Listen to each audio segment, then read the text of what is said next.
மாண்புமிகு பேரவைத் தலைவர் அவர்களே, சட்டமன்ற உறுப்பினர் G2 நிறுவனத்து மேல ஒரு கம்ப்ளைண்ட் சொல்றாரு. அதற்கு ஏன் திமுக இருந்துச்சு குரல் கொடுக்குதுன்னு தெரியலையே.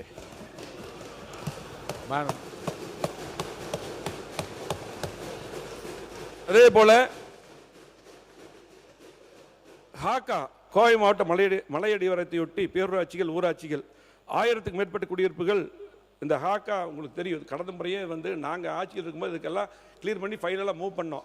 அது கடந்த ஆட்சியில் அப்படியே பெண்டிங் ஆயிடுச்சு. அதை நீங்கள் கண்டிப்பாக விடுவித்தரணும். எங்கள் தொண்டாம் தொகுதியில் நரசிவரம், தென்னமல்லூர், தேவராயபுரம், இக்கரை போலுவாப்பட்டி, ஜாயநாயக்கமலை, வெள்ளிமலைப்பட்டினம், மத்துராயபுரம், தென்கரை, ஆலந்துறை, பூலுப்பட்டி, சுண்டகாமத்தூர் பல பகுதி இருக்குது. அதே போல் கிணத்தூர் தொகுதி, மதுக்கரை, எட்டிமலை, கவுண்டமலை, மேட்டுமலை பல தொகுதியில் பாதிக்கப்பட்டிருக்கிறது. கண்டிப்பாக ஆக்காலிருந்து விடுவிட்டு தர வேண்டும் என்று கேட்டுக்கொள்கிறோம். அதே போல் கிழக்கு புறவழிச்சாலை திட்டத்தையும் கோவை மாவட்டத்தில் பார்த்தீங்கன்னா நிறுத்தி வைக்கப்பட்டிருக்கிறது மத்திய அரசால். அதையும் நீங்கள் செய்து தர வேண்டும் என்று கேட்டு, அதே போல் மதுக்கரையில் பாலக்காடு மேட்டில் மரப்பாலன் ஒரு ஏரியா இருக்குது. நாங்கள் இவ்வளவு பாலங்களை கட்டணும்னு சொல்லியிருக்கிறோம். எல்லா பாலங்களும் கட்டியிருக்கிறோம். 50 ஆண்டு அல்லாத வளர்ச்சி கழக ஆட்சியில் கொடுத்துருக்கிறோம். ஒரே ஒரு பாலத்தை திமுக ஆட்சியில் ரிப்பேர் பண்ணுறது தான் ரயில்வே மாமலம். 4 வருஷமாக இன்னும் பண்ணிட்டு இருக்காங்க. இன்னைக்கு கேரளாவில் அந்த மதுக்கரையில் அந்த பாலம் இருக்குது. மரப்பாலத்தில் கேரளாவிலேருந்து டெய்லி நிறைய வாகனங்கள் வியாபாரிகள் கோயம்புத்தூருக்கு டெய்லி வருவாங்க. இன்னைக்கு 6 கிலோமீட்டர் சுற்றி வந்திருக்காங்க. 4 வருஷமாக ரிப்பேர் பண்ணுற பாலத்தையே பண்ணிட்டு இருக்காங்க. அதையாவது நம்முடைய அரசு உடனடியாக நெடுஞ்சாலைத்துறை அமைச்சர் அவர்கள் சரி செய்து தர வேண்டும் என்று அன்போடு கேட்டு, அதே போல வெள்ளூர்ல ஒருங்கிணைந்த பேருந்து நிலையம் 15 நிமிடம் முடிச்சு வெள்ளூர்ல பாத்தீங்கன்னா ஒருங்கிணைந்த பேருந்து நிலையம் கழக ஆட்சியில கிட்டத்தட்ட 61 ஏக்கர்ல நாங்க நிதி ஒதுக்கி கொண்டு வந்து 55% பணி முடிஞ்சிருச்சு. ஆனால் அதை அப்படியே நிறுத்திட்டாங்க திமுக ஆட்சியில. அதை கண்டிப்பா இன்றைக்கு தாவேக அரசு அதை செய்து தர வேண்டும் என்று அன்போடு கேட்டுக்கொள்கிறோம். மாண்புமிகு பேரவைத் தலைவர் அவர்களே, நகராட்சி நிர்வாகம் மற்றும் குடிநீர் வழங்கல் துறை, ஊரக வளர்ச்சி மற்றும் ஊராட்சித்துறை, இரு துறைகளும் இன்னும் சில கோரிக்கை இருக்கு. அதை நான் பதிவு பண்ணிக்க எடுத்து துறைகளும் திமுக அரசால் ஃபர்ஸ்ட் 2 துறைகளும் நகராட்சி நிர்வாகம் ஊரக வளர்ச்சி ரெண்டுமே ஒன்றா தான் இருந்தது. தொடர்ந்து கடந்த திமுக ஆட்சியில் 2 தனித்தனி அமைச்சருக்கு பிரிச்சிருக்காங்க. அது எப்பவுமே ஒன்றா இருந்தால் யார் அமைச்சராக இருந்தாலும் நல்லா இருக்கும். இன்னைக்கு முதலமைச்சர் கேட்டுப்பாரு நகராட்சி நிர்வாகம் இருக்குது, ரவியானந்த் புசியானந்த் தலைமையில் அது இருக்குது. யார் இருந்தாலும் ஒன்றா இருக்கும்போது அது நிறைய செயல்பாடுகள் ஈஸியாக இருக்குது. நான் இருக்கும்போது சரி, அதுக்கு முன்னாடி எல்லாமே தொடர்ந்து அப்படித்தான் இருந்தது. திமுக ஆட்சியில் 2ஆக பிரித்தாங்க.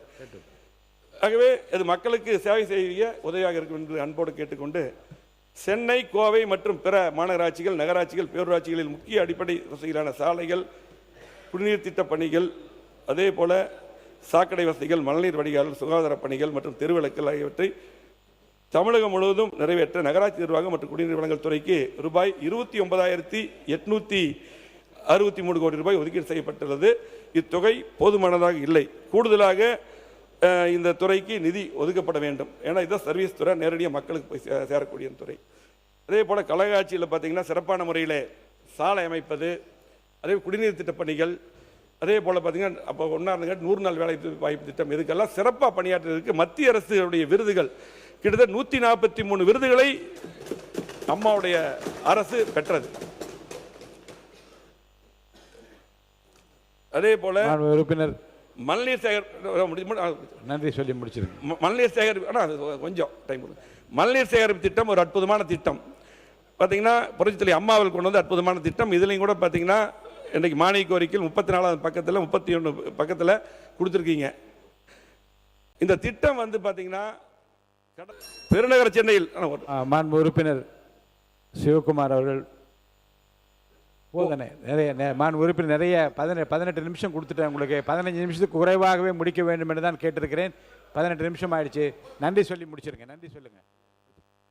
அதே போல சென்னை பெருநகர குடிநீர் திட்டங்கள் பார்த்தீங்கன்னா சென்னை பெருநகருக்கு மட்டும் இன்றைக்கு குடிநீர் திட்ட பணிகள் நம்ம நேரு பேசும்போது சொன்னார், முழுமையாக 870 MLD அந்த திட்டங்கள் அந்த குடிநீர் கொடுப்பதற்கு அதிமுக அரசு தான் காரணம். 400 MLD, அதே போல் 150 MLD பேரூர், அதே போல் நெம்மேலியில் அதை கொடுத்தது பார்த்தீங்கன்னா புரட்சித்தலைவி அம்மா அவர்கள் 110 விதியில் அறிவித்து மாண்புமிகு முன்னாள் துணை ஜனாதிபதி வெங்கை நாயுடு அவர்கள் நகராட்சி நிர்வாகத்துறை அமைச்சருக்கு 7 முறை நான் டெல்லிக்கு போய் அதுக்கு நிதி வாங்கிட்டு வந்திருக்கிறோம் முழுமையாக. அதே போல் பார்த்தீங்கன்னா இந்த கோயம்பேடு கொடுங்கையூரில் கிட்டத்தட்ட 120 MLD அந்த சுத்திகரிப்பு நிலையத்தில் வந்து எடுக்கிறது. மொத்தம் 870 MLD குளங்களுக்கே தண்ணி. அதாவது இப்போ தெலுங்கை ஸ்கீம் இதெல்லாம் வரும் குளங்களுக்கு. அது இல்லாமல் கூட கிட்டத்தட்ட 870 MLD கொடுக்கப்படுதுன்னா அது அதிமுக அரசு தான் காரணம். அதில் எந்த மாற்று கருத்தும் கிடையாது.